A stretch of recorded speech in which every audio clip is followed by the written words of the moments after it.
Moments of Truth, the webcast with and for customer success professionals. I'm your host, Andrew Marks, co-founder of Success Hacker. Today, I'm joined by Anita Toth. Anita is the chief churn crusher at Anita Toth Incorporated, her consulting agency. Working exclusively with B2B SaaS companies, Anita uses her 20 plus years of qualitative research experience from 2 world-class universities to help B2B SaaS companies crush their churn and increase their net profits from the bottom up. Anita's signature solution, the Churn Crusher system, helps her clients start to lower their churn in as little as 16 weeks, resulting in hundreds of thousands of dollars of revenue retained. Anita, welcome to the program, and thanks for making time for me today. Oh, I'm so happy to be here, Andrew. We're going to have a great discussion. Excellent. That's what I like here. I like great discussions. That's what this is all about. So Anita, a challenge that a lot of customer success managers have is having these difficult conversations with customers, right? It's really easy when things are going well. Everything's cruising along, everybody's happy. But when things don't go well, one of the worst things we can do is ignore or avoid having those almost cringeworthy conversations that we're afraid of, that we're uncomfortable with, right? But you can't tell the customer what you think they want to hear to keep them happy. You need to tell them, you need to tell your customers what they need to hear, and do it with professionalism and respect, because avoiding these types of discussions is a huge recipe for disaster. Sure is.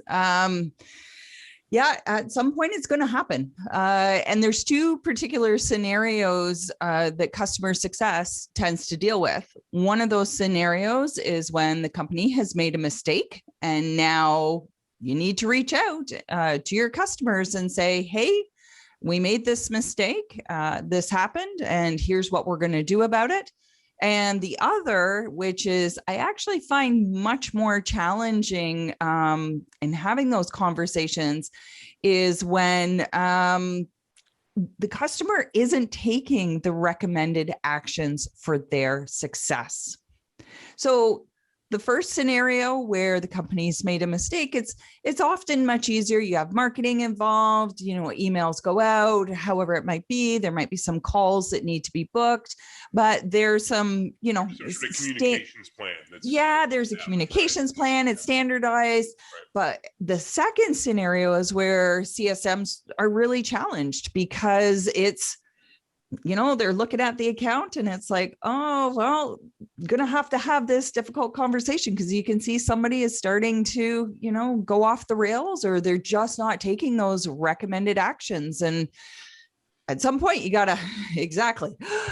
All right, let's get to it. The great thing is that there are ways that you can structure these conversations to make it easier. So it's not just about, well, let's just throw it together and see what happens and fingers crossed approach, which, sometimes when we're first starting out, that's okay, but it doesn't get the consistent results you're looking for.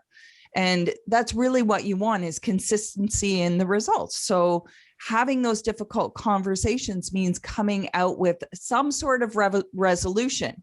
May not always be the best, but it's at least a stepping stone closer to whatever it is the goal is for that particular conversation. Or sometimes you have to have a couple difficult conversations before you get there. So what do you mean by that? What are these scenarios, these approaches, these strategies? Can you give us some examples or some stories that explain those in a little bit more? Absolutely. So one of the easiest things, we've all done it. There's common mistakes that we make, especially when we're first starting. But even somebody who's quite seasoned can sometimes find themselves making some of these errors. And I have a slide that shows some of these. It's called Factors Affecting Difficult customer conversations. One of them, there's 9 common mistakes. I won't cover all 9 now, but we can certainly talk about them. One that's very frequently made, nerves are high. We don't know what the outcome's going to be. We don't know how the customer is going to receive our conversation. So we talk too much. We want to fill in those gaps. It's just those nerves are high. So it's learning to just calm down and prepare in advance. And I can talk about how to prepare in advance in a second, but just knowing and being aware that you're just talking too much. You're just filling in space just so because of those nerves. And the problem with that, though, is that it doesn't give an opportunity for the customer to really share what's going on from their side. So instead of being a deep conversation, what ends up happening is it becomes very surface level, and you never really move the ball forward and find out why they're not taking those recommended actions. Yeah, you need to be comfortable with silence. Yes. Sure. And that's a skill. Yeah. I don't know anybody who really comes out of the gate and is okay to just sit there, but you have to, particularly with difficult customer conversations. This is about emotions. Yeah. This is not about metrics and numbers. Sure, those come into the conversation, but really what you're talking about is showing up and saying to somebody, hey, we've done this, we've recommended you do this, we've recommended you do that, none of this is happening. Can you share why? And so from the customer's point of view, they might have whatever's going on their side. And in terms of, politics, culture changes, whatever it may be. But from the CSM side, there's always that fear of how will it be received. So we're talking feelings here. These conversations are all underpinned with feelings, which means you need that silence so people can take the information and, okay, how does this feel? What do I think about this? And also, what do I want to share? Do I feel safe enough within this relationship that we've built to open up and say, all right, yeah, maybe there's some personal problems. Maybe there's problems within the business. Maybe there could be any number of things, but that's really what you're holding space for. And it's one of the common mistakes we make when we're first starting out is those nerves get big, and then we end up talking too much and not allowing for that space to happen. Yeah, and that space, like you said, that space is really important. When you throw that out there, hey, we got a problem. You just got to sit back and be quiet and let them process that. What they're doing, they're saying, okay, do I feel safe? How much do I want to share? And they're going through that. You have to give them an opportunity to go through that process before you're going to get something meaningful out of them. But if you're constantly talking and you're continuing that conversation, you're not giving them the opportunity to think about that giant matzo ball you just throw out there into the conversation. Give them an opportunity to address it. Give them a chance to process. Absolutely. Because remember, our perspective is vastly different from theirs, or it might be very similar. You don't know. Right. They could be totally unaware that this situation is actually happening as the CSM perceives it. And it could be it could just be a total shock to them. Oh, I didn't know. Because again, the conversation they're having with the CSM is just one of many other conversations they're having in their day-to-day life. Yeah. So, they just may not have put the pieces together. And now the CSM is coming and saying, all right, we're having this difficult conversation because I'm seeing this, and this. They may not have put those pieces together at all. And so for them, this might be the first time they're hearing it. And depending on how it's received, with some people, there's some shame. Yeah. Again, we're talking feelings. They might feel shame. They might be embarrassed. And then sometimes to cover that up, they might get angry or upset, or they might just not want to say anything at all. You still have to let that silence sit there to allow them to go through whatever that processing is for them, and to just give enough of a space for it. And this is not just a challenge for the customer success manager role, right? This is a challenge that people in any sort of customer facing situation can have. I know that support teams deal with this probably on a more regular basis than customer success, because people are calling them generally because they have a problem. I remember an experience in particular back when I was an operational executive. I had a project manager that had a hard time having difficult conversations with a customer, and it resulted in a north of six-figure hit to our business because this individual failed to have that difficult conversation. The one thing I suggest is, if it's tough to try and start doing these things, we'll talk about these tools and skills and strategies. You can practice them in your personal life too. You're going to have difficult personal conversations. Practice there. Yeah. Get good at adding a little bit of silence. Get good at just backing off a bit and letting the other person process what they're processing.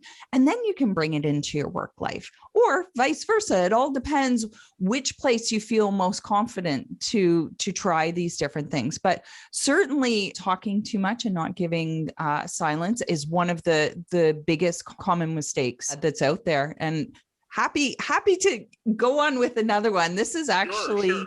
Yeah, something I used to do in the beginning. And I really thought I was moving the conversation ahead by doing this, and it turns out I wasn't.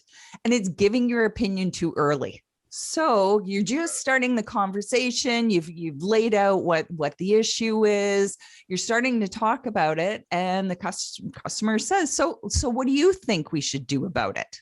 Mm-hmm. It's usually framed something like that. They want to go from where you are at the beginning of the conversation. Let's just jump right to the end and start moving on. Probably because it's uncomfortable, and it's so tempting to just say like, "Well, I think we should do whatever it is, this, that, and the other." But really what you want to do is turn it back on them. And this is a perfect opportunity then to say, well, what do you think we should do? Or again, how do you feel about how things have been going so far? So it's taking that opportunity and just putting it back on them to see what they have to say. And then what that does is allow you then to continue adding different questions, which will delve deeper into, again, the reasons why they're not taking those recommended actions. But it is so tempting to just like come with the solutions that you think. And I want to say the problem with that is that without going through and actually having the full discussion from their side, and you get a very clear picture of what's going on, the solution that you might be proposing might take you in the wrong direction. There might be a critical piece of information that comes out of the discussion that if you don't give your opinion early and you can go through the conversation and start exploring, you might come out with a totally different solution, direction, idea than the one that you originally thought would be the answer. And I would imagine that in addition to that, they're not totally bought in either, right? It's one thing if you said that we should do this, if you get down, well, that's what you said we should do, instead of leading them down the path. Right. Yeah. Right. Yeah. And that's it. And then once you've boxed yourself into that, it's really hard to get out of it. Exactly. Because that's it. They said, well, you told us this is what we should do. We did it. Now it's your problem. Right. And so, yeah. It goes from the big problem being with them to now the problem being with you. And it's almost like they use that. Well, what do you think we should do? It's almost deflection or transference, right? I'm going to, let's transfer this back to you. No. I like that strategy. Like, no. That's not how this works. Right. Yeah. And again, it takes practice. We've all done it where we've boxed ourselves into corners from doing things like this. you might make a few mistakes, but the point is, the more you're aware of what these common mistakes are, then you can identify, all right, this is one that I commonly make. I tend to give my opinion too early. I don't really go through and do my, detective work to find out what's really going on. So this is something I'm going to do. And it's just as simple as a question like that. Well, what do you think about the solution or the situation? And just ask like that. And they'll often start filling in that gap. And then, like we said, you can just continue to ask questions and take them down a different journey. I noticed on the slide you had lack of tools. Yes. What? So tell me more about that. What kind of tools are we talking about? So there's 4 tools in particular that are hugely helpful when you're having difficult customer conversations. And one is called stop. The other is called a positive spin. There's shift focus, and then there's check-in.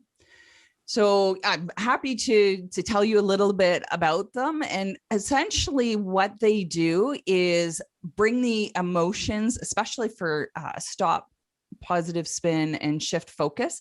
It just brings the emotions down a bit. If you're finding that emotions are rising, because again, we're human, we're talking about difficult things, like we said, shame, embarrassment, fear, anger, all those things can be present in these conversations.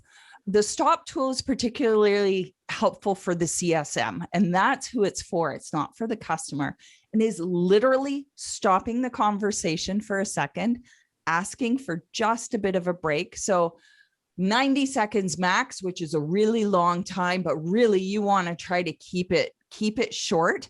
And this is when you are feeling your own emotions rising. So you're getting fearful of the outcome, or maybe the conversation's not going the way you had hoped it would go.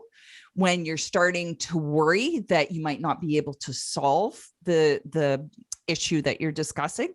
Or the biggest is where you start getting angry, particularly like we just talked about, where a customer might be trying to put this back on you, right, and you're feeling like, well, no, we need to have the focus on the customer. So the stop tool is really that, because it's, hey, this is an emotional conversation, and it's hard sometimes to not let our own negative emotions rise. So you stop. And it is like mute. It is turn off the camera for just a split second, take a deep breath, calm down. Yep. And then you just come back to it. We're getting so used to all these Zoom calls and stuff that I actually think this has been a benefit to having difficult customer conversations, because we all have some noise in the background where momentarily we step away. They don't need to know that the reason why you've done this, just, oh, excuse me for just one quick second. Right. And then you come back. We've all done it. So it's really to help ground you and bring those emotions down, refocus, and then go back into the conversation. So that's the stop tool. You mentioned Zoom, and I wanted to actually talk about that, because also on that slide I saw body language and voice and sound. These telepresence with how much advancement there's been in this technology, especially coming off of what we all went through with the pandemic. There's no guarantee that customers are, while they want to hear from you and they want to talk to you, there's no guarantee they're actually going to want you even to come on site. And I think we've proven that customer success we can be successful delivering customer outcomes and doing it in a virtual way. Telepresence has become a key part of our job. I like that you called out the body language and the voice and emotion, or the voice and sounds and things like that, because those are even more important now, because we're not in front of that person physically. We're in front of them in a video, but they are able to focus right on us. Right. So the great thing is that, like, the focus, the really tough thing though, is that psychologically, video calls are actually the worst, is that we're not able to see all the body language. When you're sitting with someone in person, you can see their legs, you can see how they're sitting. Are they crossed? Are they apart? Are they leaning back? Like all of these things. But psychologically, these little boxes that we're in I can't see what's going on. I can't see what's going on just past the edges of your camera's zone there. Right. So psychologically, actually what it does is it raises a little bit of anxiety. So if I hear a noise on your end, I don't know what that is. And we got to remember, like, as much as humans have developed this prefrontal cortex and we can think about all really big things, we still function at a very animalistic level. And just being on camera like this, good for focus, really bad though for tapping into anxieties because we can't see the full picture. So for body language, I'm only getting you from the waist up. I don't know what else is going on, and I can only see, you know, so far on either side of you. So it can produce anxiety for some people, not to mention that some people still feel uncomfortable on camera. Now, phone calls, though, are even worse because now you have no idea what that silence means. You have, at least I can see you when you pause. Okay, I can see you're thinking. But when it's a call, I have no idea. Are you checking your phone? Did you leave the phone and walk off? Like, I have no clue. So this is certainly better. I think if you look at it in terms of tiers, the best standard is in person, barring that, video. And then you want to go down to phone. You really do not want to have difficult customer conversations over text. So that's either text messages, emails, whatever. Like, so it's either phone or video or in person, one of those three. And the other thing to be aware of with body language is it's less so some of the, you know, natural things that we might do. Like, for instance, you cross your arms. I tend to move my hair out of the way. It's more when we're nervous, because again, these are heightened conversations. So things like looking off camera, looking at something else, checking out, it becomes very critical to maintain eye contact, to be in a calm manner. Some things you're just not going to be able to control. For example, if you're getting a little upset, your face might go red, it might flush. That's okay, so long as the rest of you is showing that you're calm, okay, and that you can deal with this. Use that quick stop tool if you need to. Take a few breaths, come back in. But body language is very, very telling. Or, you know, sometimes I stand, you're standing too, but sometimes you're in conversations, people are sitting, and then it's, you know, the hand resting on the chin, which can be interpreted as boredom when it may not be. So you have to be conscious of all of these things at some level while you're having these conversations. It could even be, you know, the way where their camera is positioned. Oh yeah. They're not looking at you, but they are. They're actually looking at you. I have trained myself because I am like you. I'm doing a lot of virtual training and virtual calls. I'm trained to look into the camera. Into the camera, yeah. Don't do that, right? Yep. They're looking at the screen. So I'm looking at the screen now, right? Yeah. But I'm, you know, and so I think that's also a really good thing for a customer success manager, anybody in this type of role, to get used to looking at the camera when you're talking, right? So people feel like you're looking at them. Yes. So I used to do that, but I want to see body language. I'm somebody that I never understood why I had such anxiety when I pick up the phone and call people. And it's because I couldn't see their body language. So what I do actually, and this might really help, I remove myself. So I never see myself on camera. I minimize and put it directly underneath the camera. And I'm looking at you rather than up at the camera and then back down and up and down, which is also unnerving. Yeah. So it's pick the focus and establish the relationship from there. So if I'm always used to looking just slightly under the camera, then you become comfortable with that. But if I'm constantly shifting, looking up and down and to the side and something in the distance, again, the animalistic side of us is going, is there a threat? Is there a threat? Right. Our prefrontal cortex is going, no, of course not. It's just some Zoom call. But this is the constant interplay that's happening. And so it may seem small, but it's actually quite big because it starts to layer. And that's when the anxiety might be low to start, but as these little things happen, it gets up. And then now you're talking about a tough subject that might have, shame, embarrassment, anger, fear. And then suddenly things get ramped up very quickly. So you want to try to reduce those things as much as possible. And they're within your control. Yeah, we need to do everything we can to remove the emotion. When we're trying to solve problems, we need to remove the emotion from it, right? We need to acknowledge the emotion. I understand you're frustrated with this situation, right? But we can't let that overcome us or overcome the customer as well, because that to your point, it creates barriers. We're not able to effectively solve the problem, deal with the issue, move past that challenge if it's being blocked by all these emotions. And people don't think straight when their emotions get all ramped up. So, we recently launched Difficult Customer Conversations Boot Camp that you're leading on our platform. You want to touch on that before we wrap up, so people understand an option for them to be able to help them get better at dealing with these types of conversations? Absolutely. So there's the content, which, you just learn on your own. About a week before, we have the role plays. So the real value, is that about 90 minutes? 90, yeah. And then there's a couple quizzes in there as well. So between sort of 75 to 90 minutes, depending on online learning. Yeah, depending on how quickly you go through. And then we have the role plays. So the role plays is really where the value of the course sits. You can learn all of this stuff, but if you're not executing it, having those conversations is a skill.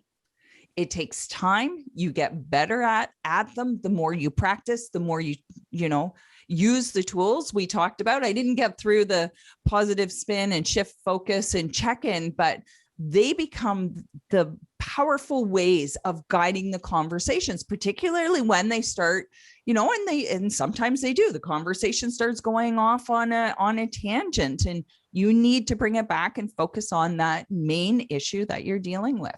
So the role plays allow for that. And we do the two different types of role plays. One where the company's made a mistake, and the second where the CSM has to reach out to the customer and ask, what's going on, and they're not taking those recommended actions for their success. So we have actually two sets of role plays with those two scenarios. So you get to go through it twice and switch roles from being either the CSM or the customer. And there's a couple other roles we have as well. And then we talk about it. How did it feel? What did you think? What was it like using these tools? And there we are back with feelings. How did it feel as the customer when the CSM used this tool on you, so that you can start getting a sense of what it's like from that perspective, as well as from your own perspective? How did it feel when I needed to shift focus from what we were dealing with to something else? So it's hugely valuable. It goes by so fast, these role plays. And then what we do is 4 weeks later, we meet again and have a check-in session and talk about how things have gone between the role play and the check-in sessions. It's not just about using the tools, but there's also a commitment to making changes either around body language or sounds and those 9 common mistakes. They choose 3 of them that are really speak to them, if you will. So it's not within those 4 weeks, it's not just sitting back and doing nothing till we check in. You are continuously looking to improve. So by the time we have that 4-week check-in, you can go back and look and go, wow, I've really done well with this. This one I'm struggling with a bit, but I can see where I can improve on the situation. And it also is an opportunity to also ask any last questions like, oh, I thought I could handle this. I did well in the role play, but now that I'm back in my job, I'm struggling with this a bit. what can I do to help implement this particular tool or avoid this common mistake? I love that format of here's some online learning. Let's do some workshops. People get a lot out of those. Being engaged, doing some sort of exercise, some sort of activity really helps them to grok what we're teaching. And then that follow-up coaching, 4 weeks later, okay, now that you had a chance, to let this percolate, you've tried some of that stuff. Let's fine tune things. Let's help you connect the dots where you still have gaps. Yeah, and really the greatest value is in that role play. I would say 85% of the value of the course is right there, because it's taking everything that you've learned in the content part, and now you're applying it. And you're starting to get a sense of how to use it. And then also, what do you prefer? How do you want to execute when you're doing this? And the discussions we have afterwards are just fantastic, because it's really, you're learning about yourself is what it is. You're really learning at a deeper level about how you operate in these situations. And now that you have these new tools, okay, this is how I used to do it. Now I'm using this. Might feel a little awkward at first because it's new, but even in the role plays, they can already see the value in using these tools in their jobs. And we're now going to be offering these scenarios both for customer success as well as customer support. Yeah. Yeah, the customer support content's a little different, and the course is called Dealing with Angry Customers. So that's specifically for support. The role plays are tailored, obviously, one to support, one to success, but we can still come together in the role plays, work together in the breakout rooms, and same thing, have that 4-week check-in later on, because one of the great things about having customer support and customer success together is that you can also learn what it's like from their position. Mm-hmm. So customer success, if they've never been a support on the support team, can understand some of the challenges they're having, and vice versa. So there's really value for a company if they wanted to train both teams together. So the content's different, the scenarios are different, but the role plays can happen at the same time to build on that learning. And then same with the 4-week check-ins. Wonderful. Well, really important topic, super important that anybody in a customer facing role is comfortable having those challenging, those difficult conversations because you're going to have them. So you need to get good at having them. Like I said before, avoiding them is not a good strategy. So Anita, thanks for spending some time with me today, and we'll talk to you soon. Awesome. I really enjoyed this, Andrew. It was a lot of fun, and I really, fingers crossed, hope people got something out of it and realized that this is just a skill and anybody can learn it.